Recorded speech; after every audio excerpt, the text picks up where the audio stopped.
So today we are covering the last topic, that is long-term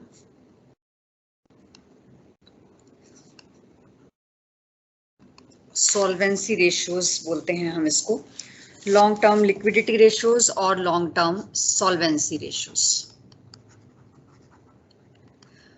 अब जब हम long term की बात कर रहे हैं तो डेफिनेट सी बात है कि हम करंट असेट्स और करंट लायबिलिटीज की बात नहीं कर रहे। तो अगर करंट असेट्स और करंट लायबिलिटीज की बात नहीं कर रहे तो हम किसकी बात कर रहे हैं? हम जो भी चीजें लॉन्ग रन के लिए ली जाती हैं उनके लिए बात कर रहे हैं।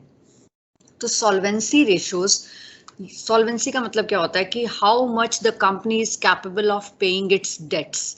तो ये चीज चेक करने के लिए कंपनी की कैपेसिटी, कंपनी की कैपेबिलिटी कितनी अच्छी है, ये देखने के लिए हम जो रेशियोज निकालते हैं वो है सॉल्वेंसी रेशियो। उसमें हमारी जो सबसे पहली रेशियो है वो है debt equity ratio.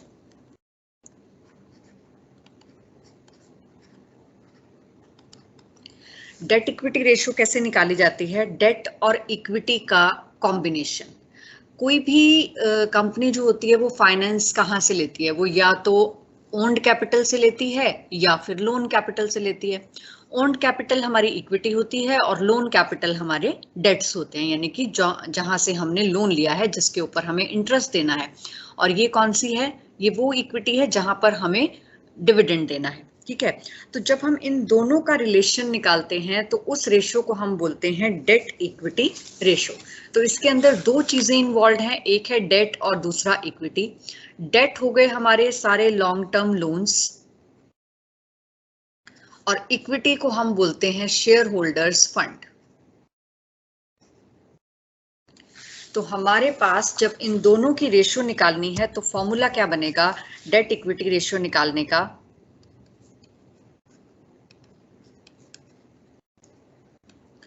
That is equal to long-term loans divided by shareholders fund। इस शेयर होल्डर्स फंड को हम नेटवर्थ भी बोलते हैं कि एक कंपनी के शेयर होल्डर्स की वर्थ क्या है, दैट इज नेटवर्थ। और लॉन्ग टर्म लोन्स में हम क्या क्या चीजें लेते हैं? इसके अंदर हम डिबेंचर्स, बैंक लोन्स, कोई भी bonds long term, loan from any financial institution,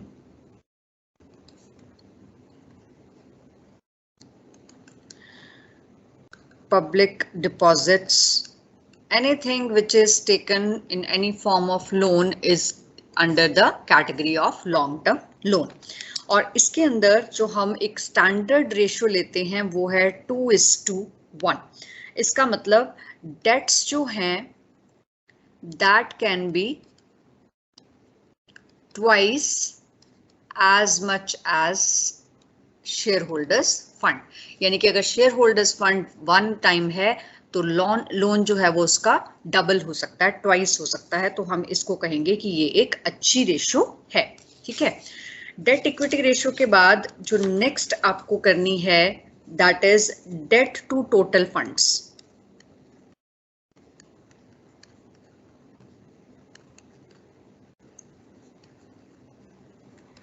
date to total funds का मतलब क्या हुआ? यहां पर तो हमने डेट अपॉन इक्विटी लिया है, यानी कि long term loans upon share holders fund. लेकिन हम यहां पर क्या कह रहे हैं? Debt long term loans divide किससे कर रहे हैं? Total funds. टोटल फंड्स में तो इक्विटी भी आ गई और डेट्स भी आ गए, यानी कि इक्विटी प्लस डेट्स। तो इसको मैं क्या लिख सकती हूँ? Long term loans divided by share holders fund plus long term loans. समझ में आया कि मुझे अब दोनों चीजें देखनी है कि टोटल फंड्स में से लोन का कितना परसेंटेज है। यहां तो मैंने क्या देखा था कि शेयर होल्डर्स फंड कितने हैं और लोन कितने हैं। यहां मैं देख रही हूं कि टोटल फंड्स में से लोन का कितना परसेंटेज है, तो उसको हम बोलते हैं debt to total funds ratio. और इसका जो स्टैंडर्ड है दैट इज 0.71:1, यानी कि लगभग 66-67% अगर हमारे टोटल का लोन हो तो वो अच्छा माना जाता है। इसका मतलब ये है कि हमने सही इन्वेस्टमेंट कर रखी है, हमारे पास इंटरेस्ट की अगर हम पेमेंट कम कर रहे हैं और हमारे पास जो डिविडेंड रिटर्न रेट है वो ज्यादा आ रही है, तो it is a better option for any company when they are paying at a lower rate and having at a greater rate.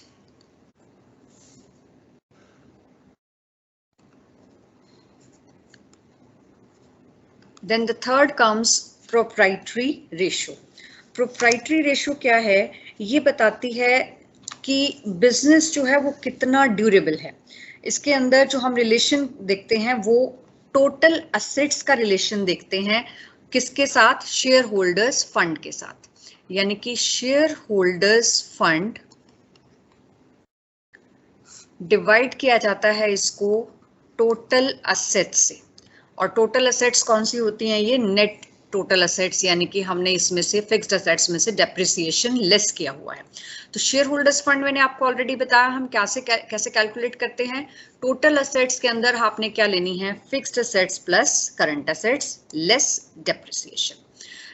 इसका क्या यूजेज है? हम क्या निकालना चाह रहे हैं इससे? हम ये निकालना चाह रहे हैं कि हमारे जो फंड्स हैं उन फंड्स का कितना हिस्सा असेट्स को खरीदने में लगाया गया है. What portion of share holders fund has been utilized for taking the assets of the business. तो इसको हम बोलते हैं प्रोप्राइटरी रेशियो. इसका स्टैंडर्ड है 33%. स्टैंडर्ड क्या है इसका? 33% इसका स्टैंडर्ड है. इसका मतलब क्या हुआ कि जो total assets of the business हैं, अगर मान लो यहाँ पर आपने कोई भी क्वेश्चन निकाला और ये आपका 60% आया या 50% आया या 40%, जो भी रेट आया आपका, तो आप ये बताएंगे कि जो total assets of the business हैं उसमें 40% of the funds are provided by owners share holders fund. कि वो शेयर होल्डर्स फंड जो हैं उनका 40% या 50% या 60% हम किसको खरीदने में लगा रहे हैं? टोटल असेट्स को खरीदने में लगा रहे हैं. That is known as proprietary ratio. Then next आपको करनी है 4th नंबर पे fixed assets to owners fund,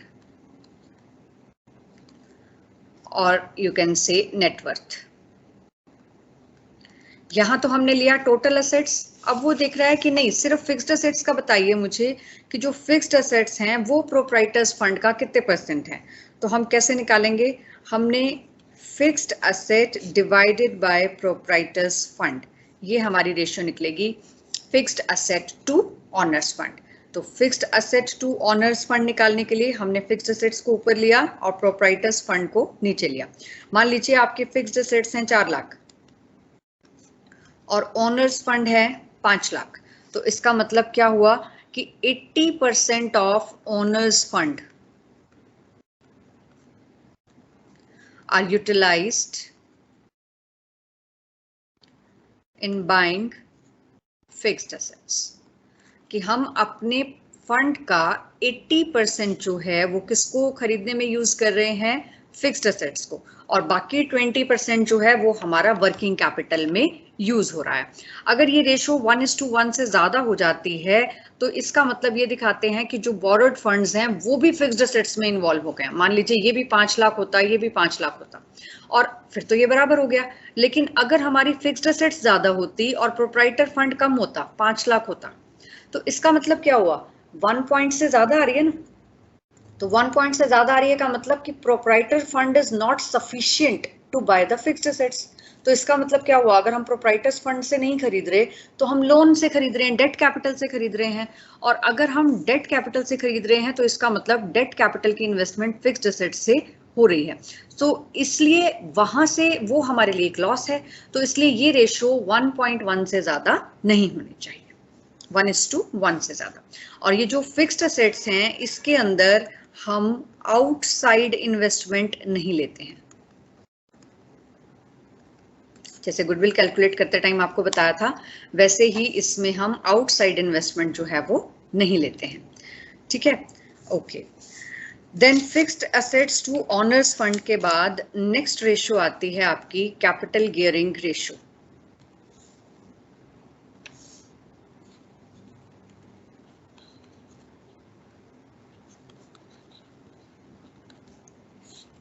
capital gearing ratio का मतलब होता है कि हमने ऐसी कितनी कैपिटल यूज कर रखी है जिसके ऊपर एक फिक्स्ड रेट से कोई पेमेंट करनी ही करनी है, चाहे वो इंटरेस्ट की हो चाहे वो डिविडेंड की हो।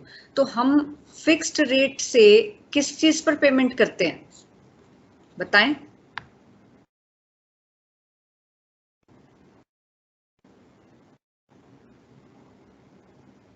हम डिबेंचर्स।